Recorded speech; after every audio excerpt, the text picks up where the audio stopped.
достар, менің арнама қош келдіңіздер. Бүгін сіздермен бірге осындай очкилерге арналған декорларды жасайтын боламыз. Бұл жерде көп затты қажет етпейді және заттарын өзіңіздің қалаңыздағы фурнитура сататын дүкендерден таба аласыздар. Менің арнамды жоғалтып алмас үшін арнама тіркеліп, қоңыраушаны басып қойыңыздар. Бізге қажетті заттар: біреуінде осындай қысқыш және осындай ұсақ түйектер, кольцалар керек, моншақтар әртүрлі. Мен қара түсін таңдадым. Резинка очкиге арналған және темірлер қажет. Мен темірлердің басы дөңгелегін алдым және цеп. Цепочка менде люкс сапада емес, күтіп ұстасаңыздар ұзаққа жарамды. Менің цепочкамның размері 53 см болды.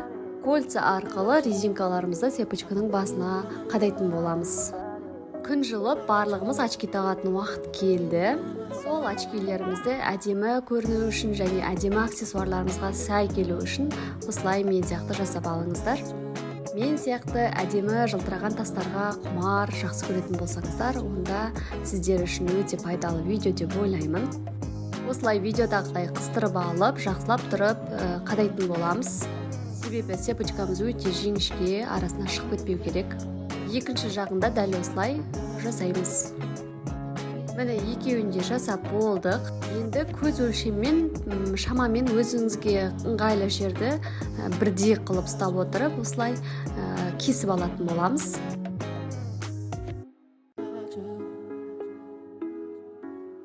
Әдемі декор жасаймыз. Бұл үшін бізге осындай сымға бисер моншақты, бисерді.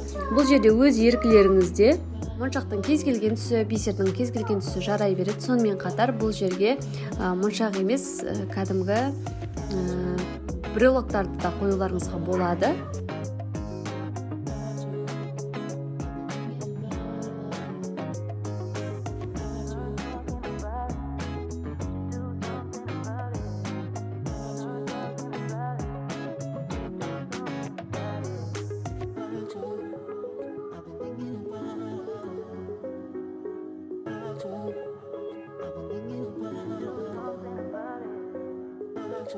Екінші басын тағы да қысқыш арқылы жақсылап тұрып қайырып, кесіп алған цепочкамызға қадайтын боламыз.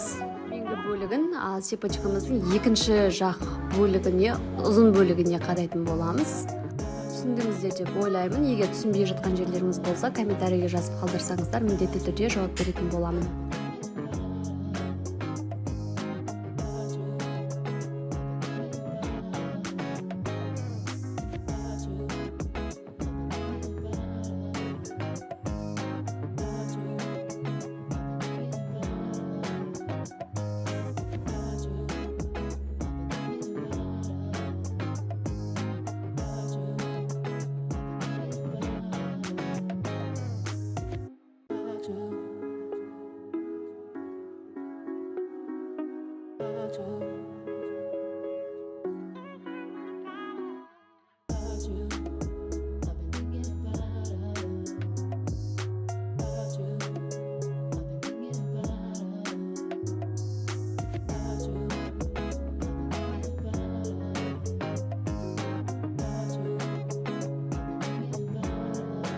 Міне мен екінші жағында жасадым. Екінші жағын сәл басқаша 3 моншақ қып қададым.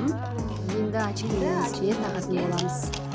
Міне достар, өте оңай жасалуы және көп қаражатты талап етпейтін очкиге арналған декорды жасап бітірдік. Керектеріңізге жарасын, жасап көріңіздер.